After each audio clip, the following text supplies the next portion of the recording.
용서 진정한 승리의 길이라는 제목으로 함께 말씀을 나누려고 합니다. 골로새서 말씀은 바울 사도가 기록을 해서 골로새 교회로 보냅니다. 그런데 이 골로새 교회는 바울 사도에 의하여 개척되어 세워진 교회가 아닙니다. 이 골로새 교회는 에베소에서 바울을 만난 한 집사님이 2년 동안 제자 훈련을 하는 두란노 서원에서 하나님의 말씀을 가르치는 그 사역을 하고 있었던 바울을 통하여 예수 그리스도를 영접하고, 이 사람이 돌아가서 자기가 살고 있는 그 땅에 교회를 세워서 함께 믿음 생활을 시작한 공동체가 골로새 교회예요. 이 교회에 바울 사도가 오늘 서신을 보내면서 그들에게 삶을 주님께서 원하시는 삶대로 살아야 될 것을 촉구하면서 오늘 말씀을 기록하고 있는 것입니다. 바울 사도는 항상 말씀을 기록하면서 공통점을 가지고 있어요. 로마서 말씀을 우리가 보더라도 1장부터 11장까지는 교리적인 내용으로 주님께서 우리를 어떠한 구원의 은혜로, 그 역사로 우리를 구원하셨는지 이것을 명백하게 설명해내는 내용으로 기록됩니다. 12장에 가서는 이 교리의 말씀을 우리가 어떻게 실천으로 나아갈 것인가, 사회생활을 하면서, 교회 생활을 하면서, 이 땅의 삶에서 우리가 어떻게 살아야 되는가, 이것을 강조해요. 갈라디아서도 마찬가지입니다. 1장부터 4장까지는 교리의 내용이고 5장부터 6장이 어떻게 그 삶을 살 것인가에 대한 윤리적 측면을 강조하는 내용으로 기록되어 있습니다. 오늘 말씀도 1장, 2장에서 교리적인 내용으로, 특별히 이단의 교리가 있었던 그 골로새 지역에서 말씀을 분별해내고 하나님 말씀대로 살아가는 공동체를 이룰 것을 촉구하면서, 그러면 우리가 어떠한 삶으로 나아갈 것인가 라는 것을 3장부터 기록을 하고 있습니다. 그 핵심 내용에 오늘 말씀이 있어요. 오늘 말씀에서 주님께서는 우리에게 바울을 통하여 주시는 그 말씀, 그것은 무엇입니까? 용서하는 삶이 진정한 승리의 길이다, 이것을 말씀하시고 계십니다. 오늘 말씀을 통하여 진정으로 용서의 길로 나아가는 주의 백성들 될 수 있기를 소망합니다. 본문 말씀을 통하여 보는 첫 번째는 하나님의 용서를 기억해야 된다라는 것입니다. 12절 말씀을 보시게 되면 이렇게 말씀하고 있습니다. 그러므로 너희는 하나님이 택하사 거룩하고 사랑받는 자처럼 긍휼과 자비와 겸손과 온유와 오래 참음을 옷 입고 라고 하는 표현이 나와요. 너희는 하나님이 택하사 거룩하고 사랑받는 자래요. 우리가 어떤 존재라고요? 거룩하고 사랑받는 자가 됐대요. 이것은 우리의 신분의 변화를 이야기하는데요, 오늘 12절 끝부분에 옷 입다라고 하는 표현으로 되어 있어요. 옷 입는 것은 무엇을 의미합니까? 우리가요, 군대 가는 우리 자녀들을 보면 훈련소에 들어가면 훈련복을 입어요. 훈련이 다 끝나고 이제 자대 배치를 받기 전에 2등병 계급을 타는 계급 수여식이 있는데, 그때에는 훈련복이 아니라 그들이 이제 옷 입고 투입되는 그 부대에 맞는 옷을 입도록 갈아입혀요. 옷을 입는다라고 하는 것은 신분의 변화입니다. 훈련병이냐 아니면 계급이 있는 사람이냐, 그리고 어느 부대에 속하게 되느냐라고 하는 이 신분의 변화가 그 옷 안에 그대로 배어 있는 거예요. 경찰들도 훈련을 받기 위하여 교육에 들어가는 교육장에 들어갈 때의 옷과 이들이 임관에서 새로운 길로 나아갈 때에 입는 그 옷은 달라요. 옷은 신분의 변화입니다. 하나님께서 우리를 구원하여 주시는 순간 우리는 옛 옷을 벗어버리고 새 옷을 입게 된 것입니다. 신분의 변화가 일어난 것입니다. 이 신분의 변화가 일어나면서 입게 된 옷이 있는데 그 옷은 무엇인가? 오늘 12절 말씀에서 보는 대로 긍휼과 자비와 겸손과 온유와 오래 참음이에요. 긍휼, 우리 자녀가 처음 태어났을 그때를 대부분 우리 모든 성도님들은 다 기억하실 거예요. 아기가 처음 태어나면 핏덩이 같은 아이를 보면서요, 긍휼의 마음이 생겨요. 내가 이 아이를 돌보지 않으면 이 아이는 죽는다라는 걸 알아요.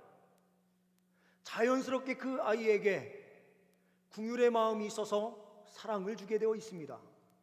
이 긍휼은 마음이죠.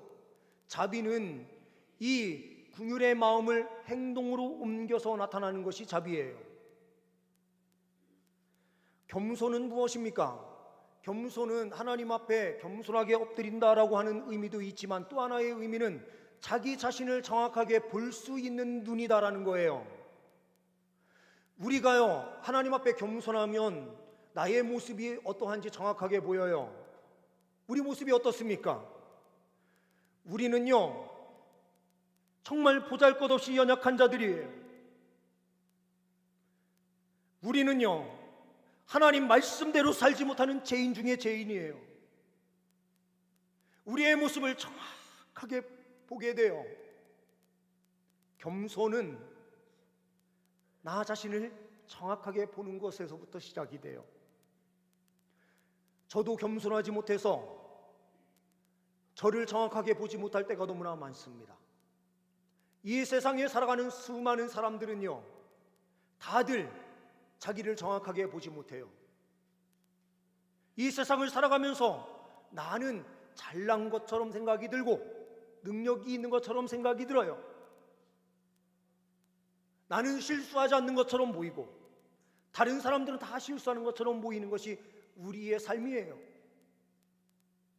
그런데 진정으로 하나님 앞에 겸손한 사람은요, 자기 자신의 부족함을 가장 먼저 보면서 주님의 은혜가 아니면 살 수 없다라는 것을 고백하게 되는 것이죠.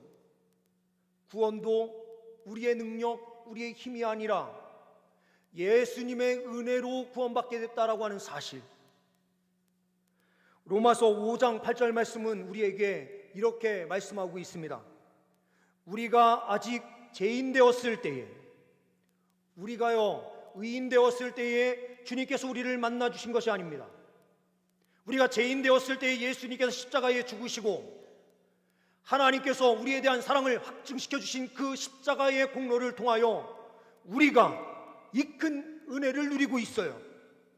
우리가 잘나서가 아니라 주님의 그 무궁한 사랑의 확증을 통하여, 그 십자가의 죽음을 통하여 우리가 이 자리에 있는 거예요.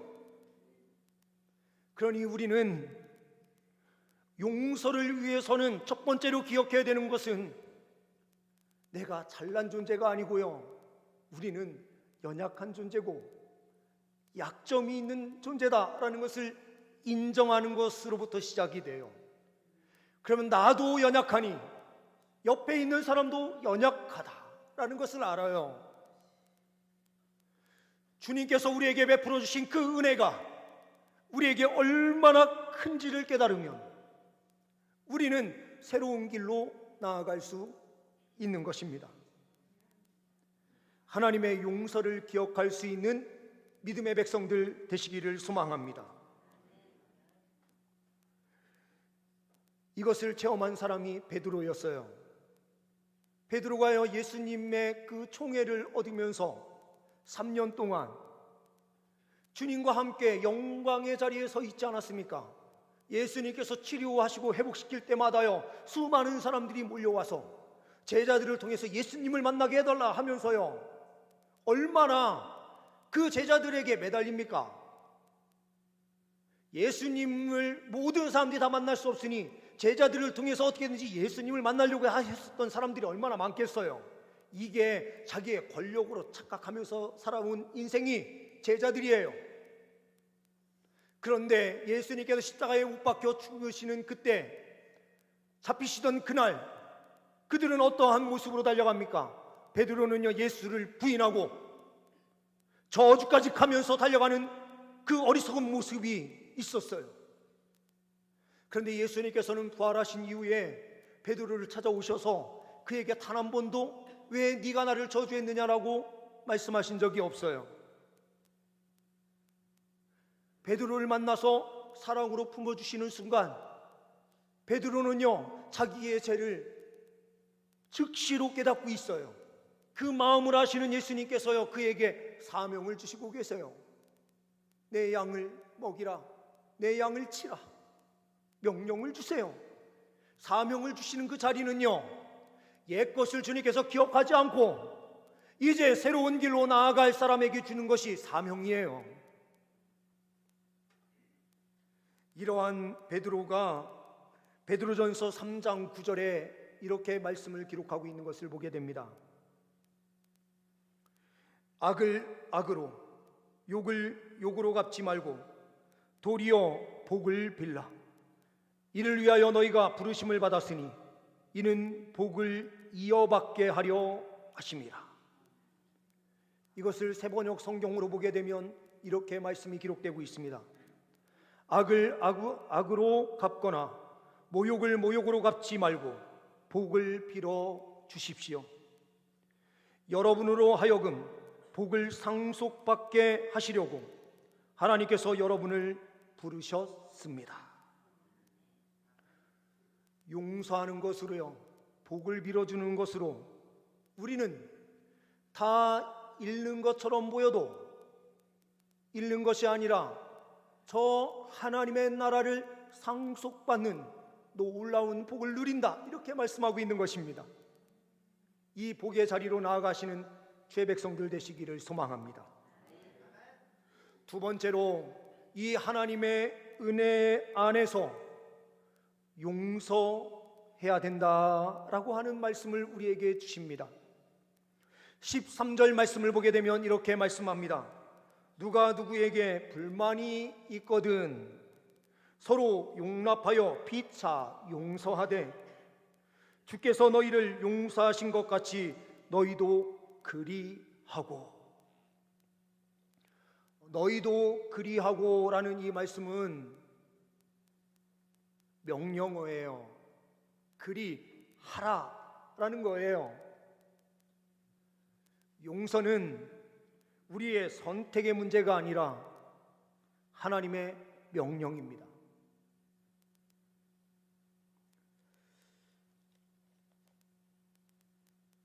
(1999년에) 7월 4일 미국에서요, 예배를 드리고 나오던 한 청년이 있었습니다. 26세 된 청년, 예배를 마치고 나오는데 인종 우월주의자였던 벤자민 스미스라고 하는 한 사람이 난사하는 총에 의하여 총탄에 맞아 숨을 거두게 됩니다. 희생된 지 8해 만에 정지역의 생방송으로 방송이 나가는 추모 예배가 진행되고 있을 때에 마지막 순서가 다가왔을 때 유가족 중에 한 사람이 나와서 대표로 인사하는 시간이 있었습니다. 이때에 박성호 목사님이 나와서 사촌인 윤원준 군이 죽은 그 자리, 그곳에서 이렇게 이야기를 합니다. 나는 오늘 가족을 대표해서 예수 그리스도의 이름으로 내 형제를 죽인 벤자민 스미스를 용서할 것입니다. 그리고 나는 오늘 예수 그리스도의 이름으로 내 사랑하는 형제의 꿈을 앗아간, 피를 흘리게 한 미국을 예수님의 이름으로 용서합니다. 왜냐하면 예수님은 용서를 위해 오셨기 때문입니다. 우리 가족은 그 예수 그리스도를 구주와 주님으로 믿는 사람들입니다 라고 말을 했습니다. 이 말이 전파를 타고 전 미국에 이 메시지가 선포되면서 진정한 용서가 무엇인지 많은 미국의 국민들이 깨닫게 되고, 이 메시지를 통하여 주님께 나온 많은 사람들이 있었다라는 것입니다. 진정한 용서, 그 용서는 하나님의 그 사랑을 온전히 깨닫고 그 사랑에 힘입어서 진정한 용서로 나아갈 때에 하나님의 은혜가 임하는 것입니다. 우리가 다른 사람을 용서할 수 없죠. 그런데 주님의 은혜를 기억하면 우리는 용서할 수 있는 힘을 얻게 됩니다. 올해 한 해를 지나오면서 우리 성도님들의 삶은 어떠셨습니까? 가장 힘든 순간이 언제셨습니까? 물질이 없는 것, 건강이 없는 것, 가족을 잃은 슬픔, 이런 것으로 혹시 힘드셨습니까? 그런데 이것은 아무 어려움이 아니죠. 진짜 어려움은요, 사람들로부터 음해를 받고 하지도 않은 일에 대한 그런 이야기들이 오고 가는 것을 들으면서 그 이야기를 들을 때 가장 가슴 아팠죠. 그런데 그것이 누구의 일인가? 옆에 있는 다른 사람의 일이 아니라 우리의 일이었어요. 우리도 알게 모르게요, 우리도 옆에 있는 사람들에게 상처를 주면서도요, 상처를 주는지도 몰라요. 우리 가족에게, 우리 자녀들에게, 그리고 옆에 있는 우리의 형제 자매들에게 어떤 상처를 주는지도 모르고 우리는 그렇게 살아온 시간이 너무나 길어요. 가장 아파해야 되는 시간은 바로 이런 시간이에요. 우리가 알게 모르게 다른 사람들의 마음을 아프게 한 적이 있는가? 라는 것을 돌아보고 하나님 앞에 회개하는 자리에 설 때에 우리는 진정한 승리의 길로 들어설 수 있게 되는 줄 믿습니다. 마지막으로 오늘 말씀을 통하여 보는 것은 하나님 나라를 위해서 사랑해야 된다라는 것을 보게 돼요. 오늘 14절 말씀해 보게 되면 이렇게 말씀하고 있습니다. 이 모든 것 위에 사랑을 더하라. 자녀들을 키우다 보면은요, 어렸을 때에 자녀들 둘이 티격태격 하면서 싸워요. 처음에는 누가 잘못했는지 정확하게 딱 보이거든요. 어른들은 누가 잘못했는지 딱 보면 알아요. 그런데 서로 주거니 받거니 막 하면서요, 감정이 올라가다 보면은 서로 잘못한 사람이 없어요. 다 잘못한 거예요. 서로들 감정이 막 나타나면서 서로들 막 감정을 어떻게든지 상처내는 이야기들을 막 던져요. 그러면 부모님은 이렇게 이야기하죠. 니네 둘이 일로 와. 둘이 사과해. 그런데요, 자기가 봤을 때 자기는 잘못 안 한 자녀는요, 아니 내가 왜 용서를 먼저, 내가 왜 사과를 해야 돼? 내가 왜 용서해야 돼? 막 이렇게 이야기한단 말이에요. 그러면요, 부모님은 지금 너 이렇게 했고 이렇게 했잖아, 이렇게 이야기해도요, 처음 출발이 중요하지 얘네들은요, 과정에 뭐가 있었는지 전혀 생각하지 않아요. 그러면은 부모님이 빨리 사과해 이렇게 하면은요, 이 자녀들은요 어떻게 하냐? 억울함이 있거든요. 그러면요 이렇게 해요. 진짜 미안해.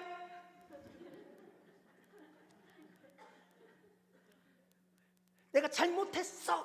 막 그래요.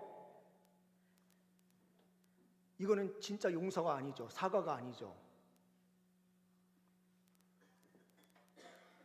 그 안에요, 오늘 말씀에 사랑을 더하라 라고 말을 하죠. 이 사랑을 더하는 것은요, 사랑이 있으면 진짜 용서가 되는 거거든요. 자녀들이요, 부모에게 잘못하면 부모는 용서할 때에 그 안에 사랑을 더해서 용서하기 때문에요, 그게 진정한 사과가 아니더라도 사랑으로 용서를 베풀어요. 자녀들은 그게 안 되더라도 부모는 그게 되는 거예요. 왜요? 사랑하기 때문에요. 주님께서요, 주의 백성들에게 요구하시는 것은 단순히요, 그냥 사과하는 미안해 이 이야기가 아니에요. 주님께서 요구하시는 그 용서는 부모님의 사랑, 하나님의 사랑이 더딥혀진 그 사랑을 가지고 용서하는 것을 원하시는 거예요. 우리 공동체도요, 우리가 서로 어떤 상처를 줬는지 몰라요. 그런데 우리가요, 함께 용서하면서요, 서로 용납하고 포용하면서 주님의 사랑을 더할 때에 우리 공동체는 힘있게 세워지는 것입니다. 하나님의 나라를 위하는 것이 되는 거예요.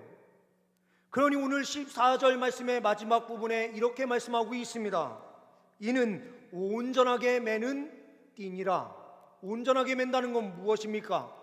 성령으로요, 성도들이 다 한 마음 한 뜻이 된다라고 하는 의미가 담겨 있는 거죠.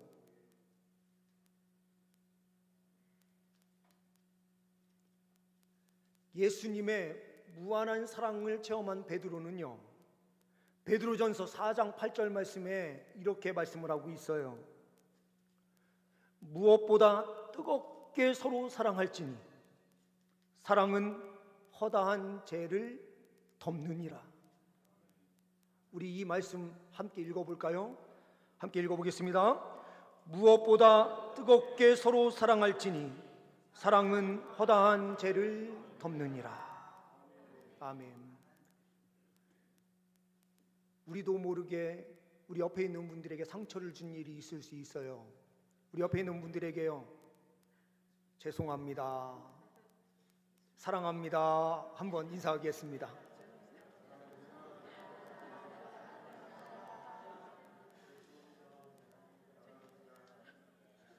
무엇보다 뜨겁게 서로 사랑할지니 사랑은 허다한 죄를 덮느니라.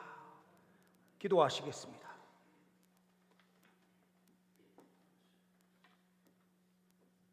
주님의 사랑을 받은 주의 백성들이